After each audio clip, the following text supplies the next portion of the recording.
मैं पाकिस्तान के एक हसास इदारे के एरिया में ड्यूटी करता हूँ। हमारा काम पंप रूम और जनरेटर रूम की मेंटेनेंस का है। हमारी रिहाइश भी इसी जगह पर है। पिछले 2-3 महीनों से हमारे पंप रूम और आसपास में कुछ न कुछ पैरानॉर्मल इंसिडेंट्स हो रहे हैं। कुछ न कुछ अजीब होता रहता है।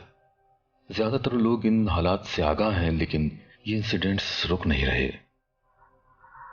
मैं आप लोगों को तरतीबवार वाकयात बताने की कोशिश करूंगा जो रोज बरोज इंटेंस होते चले जा रहे हैं। एक दिन हमको अंडरग्राउंड वाटर की सफाई करके उसका पानी पंप से बाहर निकालना था। उसके लिए पंप्स मंगवाए गए थे। जब सफाई के बाद पंप्स लगाकर पानी निकालना चाहा तो पंप्स ने काम करना छोड़ दिया।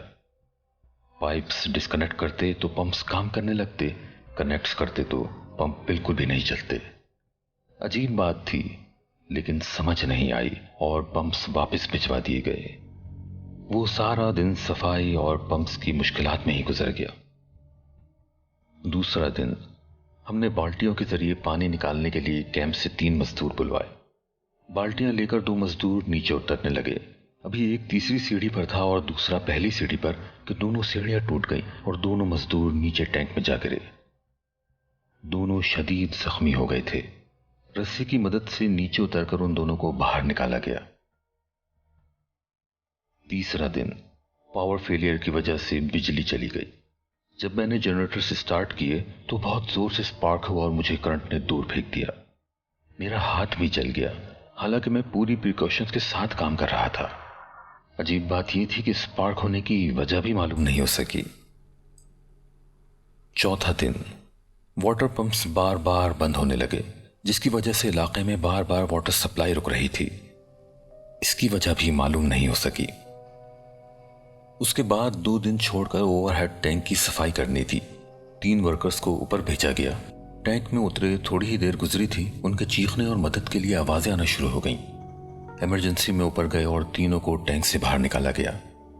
तीनों का कहना था कि पानी में उनके कपड़ों को पकड़कर कोई जोर से नीचे की तरफ खींच रहा है। नीचे खींचता है और फिर छोड़ देता है। टैंक में पानी के अलावा कुछ भी नहीं था, न कोई नेट, न कोई पाइप्स वगैरह। इसलिए ये कहा ही नहीं जा सकता कि किसी चीज में उनके कपड़े फंस रहे होंगे। अभी वो तीनों टैंक से निकले ही थे कि तीनों को वॉमिटिंग स्टार्ट हो गई। उसके बाद तो उन तीनों ने टैंक में उतरने से बिल्कुल मना कर दिया और फिर बाद में मैंने और 2 साथियों ने उस टैंक में उतरकर सफाई की और हमारे साथ कोई भी ऐसी अजीब बात नहीं हुई। एक और वाकया जो पिछले चंद दिनों से हो रहा है कि 3-4 परिंदे एक साथ आते हैं और एचवी केबल से टकराकर नीचे गिरकर मर जाते हैं।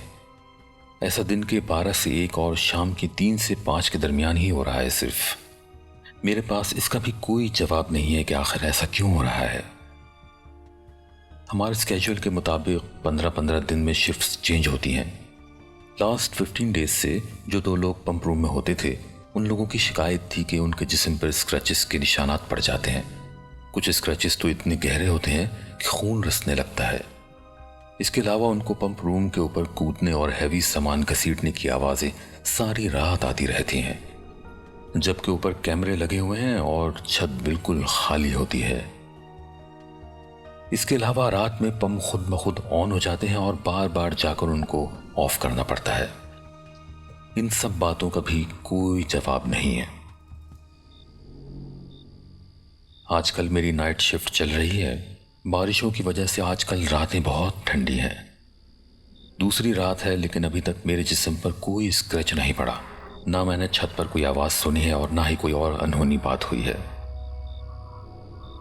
रात में जो गार्ड होता है उसने कल बताया कि पिछले कई दिनों से रोज उसकी बाइक में कुछ न कुछ प्रॉब्लम्स हो जाती हैं।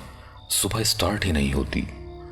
उसने एक रात हर 10 मिनट बाद बार बार बाइक स्टार्ट की ताकि सुबह तक सही चलती रहे, लेकिन उसकी ड्यूटी टाइमिंग ख़त्म होने पर जब उसने बाइक स्टार्ट की तो वो स्टार्ट नहीं हुई। ये रोज़ की ही बात बन गई है उसके लिए। कुछ दूर तक वो पैदल ही बाइक को लेके जाता है और एक ख़ास फासला तय करने के बाद उसकी बाइक स्टार्ट हो जाती है। उसी गार्ड के पास एक ट्रेन डॉग भी था जिसको कल रात तक मैंने देखा था और आज शाम को गार्ड ने बताया है कि वो पंप रूम के पिछली तरफ मुर्दा पाया गया है। गार्ड का कहना था कि वो पंप रूम की तरफ सारी रात मुंह करके चीखता रहता है और आज उसकी डेड बॉडी पंप रूम के पीछे से मिली है। उड़ती उड़ती खबरें हैं कि जिस जगह पे पंप रूम बनाया गया है यहाँ पहले किसी का मज़ार था और उसको गिराकर ये नया पंप रूम बनाया गया है। तो इन सब वाक़यात के पीछे कोई हमारी नज़रों से ओझल ताकत है। हमारी कंप्लेन पर कोई एक्शन भी नहीं हो रहा है। शायद पैरानॉर्मल इंसिडेंट्स को प्रोफेशनल सीरियस भी नहीं लिया जाता, तो मजबूरन हम लोग ड्यूटी कर रहे हैं और मसाइल को किसी न किसी तरह से हल करने की कोशिश करते हैं।